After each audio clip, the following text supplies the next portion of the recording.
وایسا شروع. مهدی شروع میکنه و در مقابلش هم آریا هست و گل حساب نمیشه چون همون اول بازی تو ازش گرفتی و گل زدی. و مهدی شروع میکنه و این دفعه هم گل حساب نیست.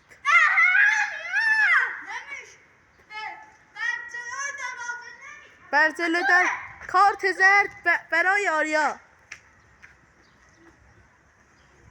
و مهدی دوباره توپ شروع میکنه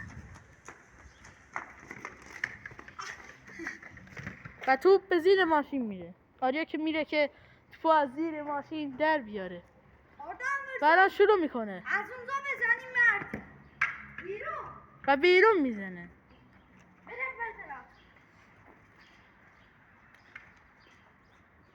و آریا و مهدی دوباره توپو میاره تا شروع کنه. میره جلو دریبل میکنه و ممکن بود یه لحظه توپو از دست بده. توپو رد میکنه میره زیر گل نیست و گل میشه و شادی گلش رو هم انجام بده. بعد لایک کنین تا مهدی قدرتش بیشتر بشه و یه خوشحالی آریا هم انجام میده که نتونستم فیلم بگیرم. براتونم متاسفم و ببخشید که انگشتم میره هدف رو توپ و مهدی رفت که توپو بیاره که خیلی دور رفته بود.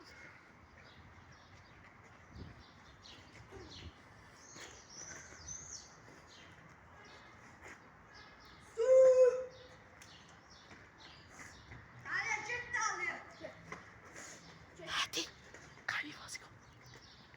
لایک گفتم قوی بازی کن. و مهدی توپو به زیر ماشین میده و آریا توپو برمیداره و شروع میکنه و این دفعه مهدی سیو انجام میده. بچه‌ها لایک کردین که مهدی قوی بشه و مرسی این که لایک کردی هنوز. و مهدی و آریا توپو از دست میده و مهدی به جلو میره و همون لحظه مهدی توپو از دست میده و این دختره که بخواد خودنمایی میکنه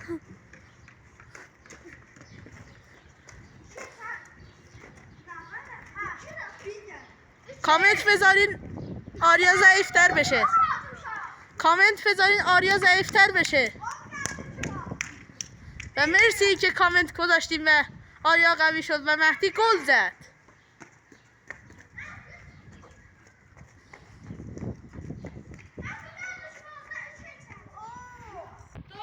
و آریا شروع میکنه.